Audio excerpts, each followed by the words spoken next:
Assalamualaikum warahmatullahi wabarakatuh. Hai everyone, perkenalkan nama saya Nisa Ul dengan NIM akhir 0102.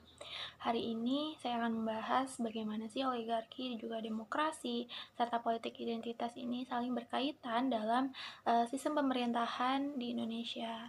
Nah, sebagai negara demokrasi, Indonesia kan seharusnya memastikan bahwa kekuasaan itu berada di tangan rakyat. Namun realitas saat ini yang kita hadapi itu menunjukkan bahwa kekuasaan ini seringkali hanya berputar di kalangan elit tertentu, yaitu oligarki tetap menjadi kekuatan yang memang dominan terhadap sumber daya yang memang dikuasai sama kelompok mereka. Nah, politik identitas juga digunakan buat mempertahankan kekuasaan. Nah, pembahasan yang emang saat ini dibagi menjadi tiga. Yang pertama adalah oligarki dalam demokrasi di Indonesia, yang kedua adalah dampak oligarki terhadap tata kelola sumber daya alam, serta bagaimana politik identitas sebagai alat kekuasaannya yang digunakan sama oligarki. Nah, oligarki ini kan adalah suatu bentuk pemerintahan yang emang dikuasai sama sekelompok kecil dari masyarakat dengan pengaruh yang memang besar terhadap politik ataupun ekonomi. Nah, menurut penelitian Ismayani dan Yusri, sejak Orba, oligarki ini sudah berakar kuat dalam sistem pemerintahan kita, di mana Presiden Soeharto itu dikenal sebagai pemimpin oligarki yang membagikan kekayaan negara kepada kelompok-kelompok tertentu yang memang setia sama dia. Nah, tapi setelah reformasi 1998, sistem demokrasi yang seharusnya membatasi dominasi kelompok ini, namun justru membuat oligarki ini malah tetap mengontrol politik melalui partai politik atau dengan mekanisme pemilu yang ada.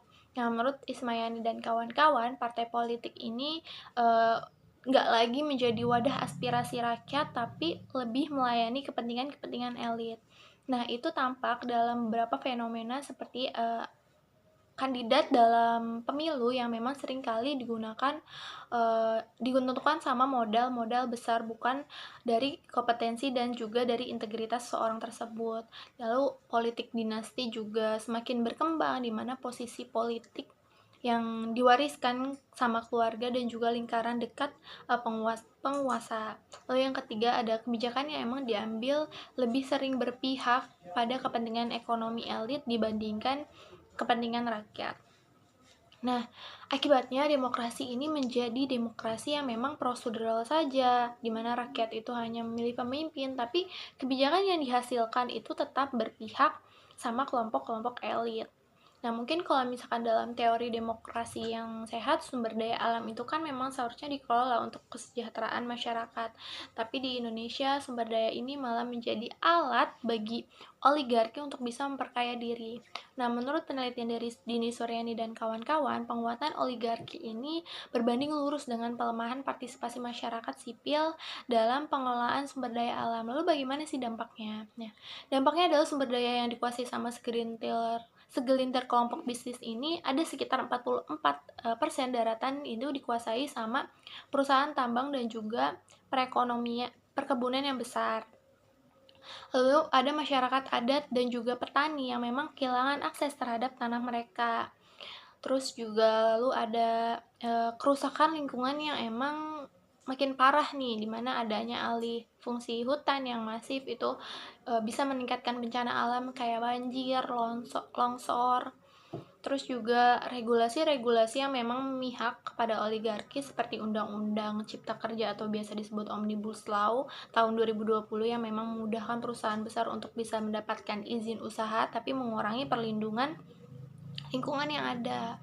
Nah, partisipasi masyarakat sipil dalam pengawasan lingkungan juga semakin dipersempit nih.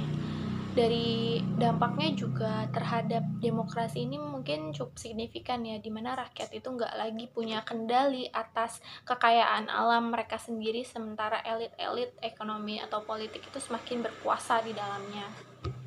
Menurut Yuni dan Oktaviani dan juga Siti Tiara, politik identitas ini menjadi strategi yang emang digunakan buat mengeksploitasi perbedaan ras, agama, atau etnis untuk bisa mendapatkan atau mempertahankan kekuasaan. Lalu bagaimana sih ini diterapkan di Indonesia? Yang pertama, mungkin dalam sistem pemilu dan juga pilkada, isu-isu agama ini sering digunain buat menjatuhkan lawan politik.